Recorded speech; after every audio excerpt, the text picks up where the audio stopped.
Hi everyone! Welcome back to my artistalley vlog.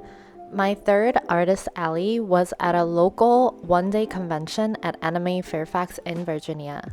For those who watched my previous vlogs, my first Artist Alley started with a 2-day convention and then a 3-day convention, and this one was just for 1 day. So in this video, I'll take you through the behind the scenes as usual and my experience, but I'll be focusing on whether tabling at a local convention and also a 1-day convention, whether that is worth it.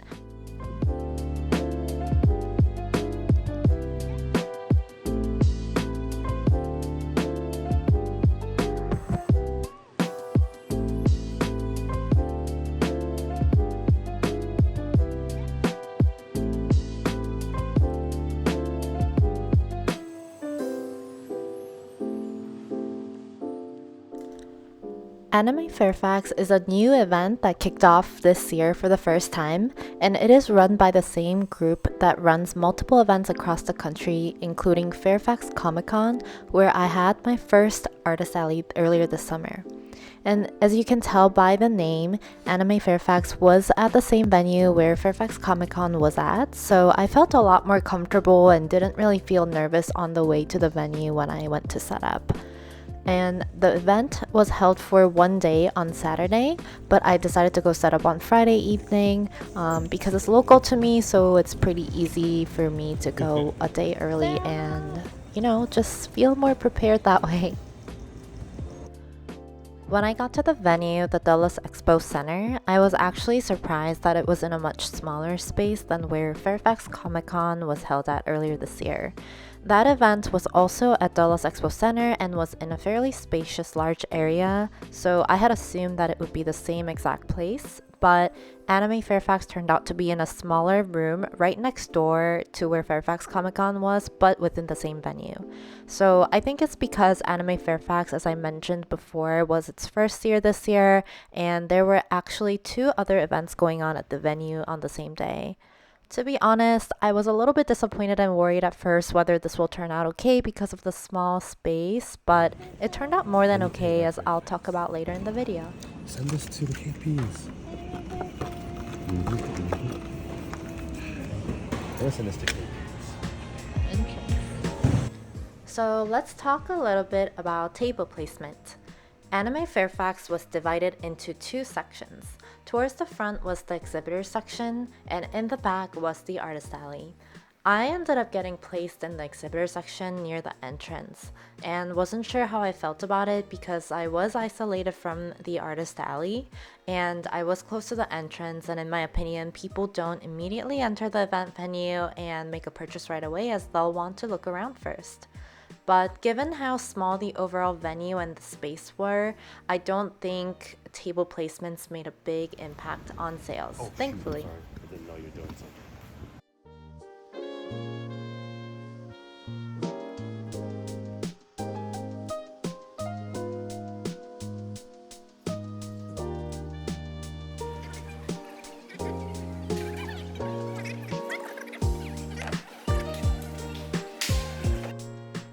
The wire setup is complete. This is the base for what goes in my table display.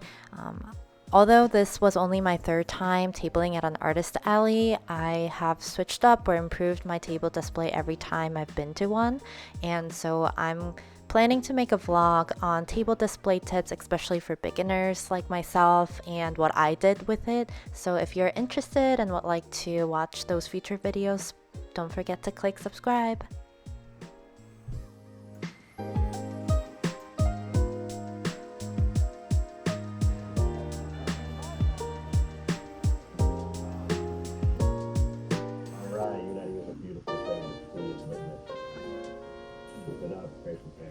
We got some people there.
Happy Anime Fairfax Day! As I briefly mentioned earlier in the video, Anime Fairfax is a one-day convention that kicked off for the first time this year. So I didn't really know what to expect, and it was also my first time tabling at a one-day convention. I had completed my base setup and the prints display the night before, so I got to the venue just 1 hour early before opening to finish the setup. Got ready just in time before the start of the show. It was so refreshing and nice to finish the setup before the show began compared to my last convention. For those of you who may watch my previous vlog where I tabled solo, and there were also a series of events that led me to run late and feel rushed, so that was super nice. I was provided a 8-foot table, and the table was too thick to clamp on my table banner, but Cray set up the banner for me using my wagon and the camera stand actually. I need to figure out a better way to set up this banner for sure, and if anyone has recommendations, I am open to suggestions, so let me know in the comments. 3 times a jump. Okay, we'll get there by the end of the day. This is really heavy for it. I mean, this is easier. Oh. No, that's not what I do. You gotta be like. Yeah, that's what I'm doing. No, you gotta do it once, like, and then you gotta catch it. You gotta catch it. Oh, like multiple times? No, one time. Oh. That's what I'm doing. I'm just doing it fast. No, that's not so easy. What? You gotta let it glide like this. Oh, Let it I can do glide. it. You How gotta let it about? glide. That's one time. That's half. You gotta do it all the way. Nope. You're doing 180. You gotta do 360. Oh. It's hard.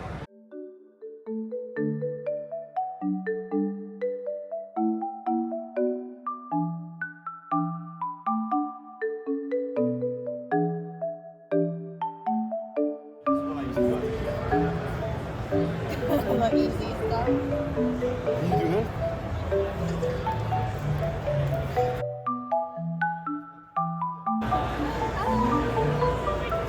Good morning.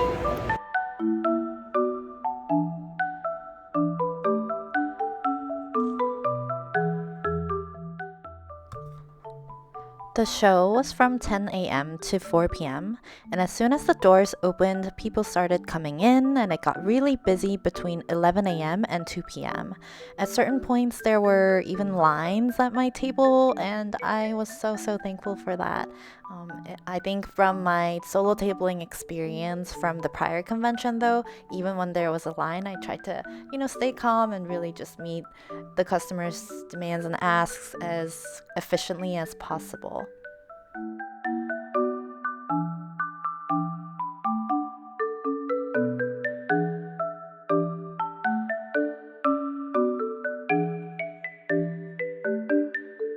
Oh, cool. Oh, really? And then we're one of our members is a big fan. Oh, it's anything art, so it's like.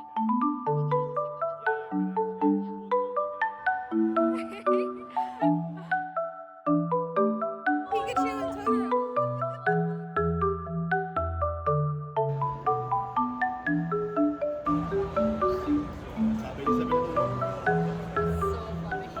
At Anime Fairfax, I didn't sell as many prints as I usually did in my previous 2 conventions, but my homemade stickers did really well. These mini Louis stickers did very well, and actually the biggest hit were my Dragonite stickers and Dragonite keychains. I was actually wearing a Dragonite shirt that day, and Cray was wearing a Dragonite colored jacket, so my theory is maybe that brought us good luck. Overall, I really enjoyed my time at Anime Fairfax a lot, despite all the concerns that I had when I first saw how small the venue was. In my opinion, it was well organized despite it being a first-year convention, and all the customers were so nice, and there were even customers who remembered me because I had met them at Fairfax Comic-Con before. And the day really flew by. There were times when it was really busy that I had lines at my table, and then there were other times when it was slow enough that I could chit-chat a little with customers too. If Anime Fairfax continues as a one-day convention in the future, I don't think it would hurt for it to be a little longer hours. It was only 6 hours this year. The one downside I guess there was is that there were 2 other events going on at the same venue and other comic conventions in the DC, Virginia, Maryland area, and also Pennsylvania on the same day. So I did hear some neighboring vendors mention they felt it was slower than expected at Anime Fairfax because of that reason, but my neighboring vendors were exhibitors and not Artist Alley artists. Among the Artist Alley artists, I think the general consensus I heard was that it was a good experience with profit, especially for a small mini-con, which I do agree with.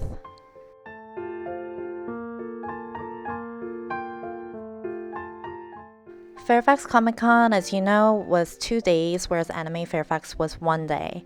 So if I compare just the Saturday sales from Fairfax Comic Con with Anime Fairfax, profit were actually around the same. This was actually also my first time tabling at a more anime-focused event versus a comic convention, which were all my previous experiences tabling, but I think my products are maybe somewhere in between for most, so it actually turned out not too different.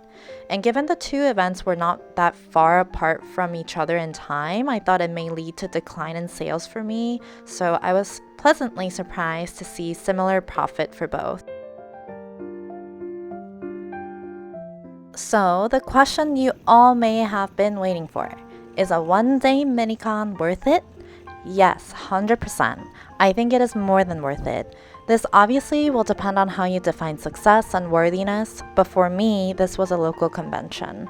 And the load in and load out at Dulles Expo Center is so easy. There's a dedicated parking lot for vendors that is really close.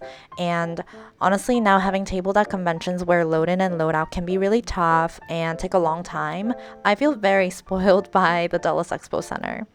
But what really makes it worthwhile is that for the amount of time I spend preparing, commuting, loading in and out, setting up, and during the event, with a table fee that comparatively costs lower, I was able to make good profit. So I know some vendors may say they don't find one-day conventions worth it because of the effort they need to go through with setting up and tearing down just for like a 5 to 6 hours of sales. But again, I think it's about how you define success, and if the convention or event is local to you, I highly recommend one-day conventions as they typically have lower table costs too. So I see it as a higher return on investment.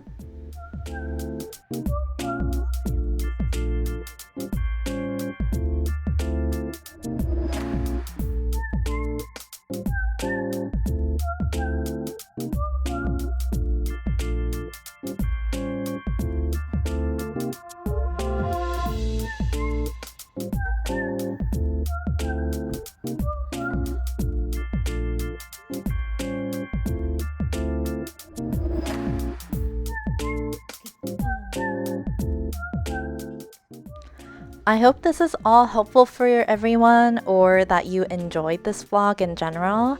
And I actually recently attended another one-day convention, which was similarly an amazing experience that was so worthwhile. So stay tuned for an upcoming vlog on that as well.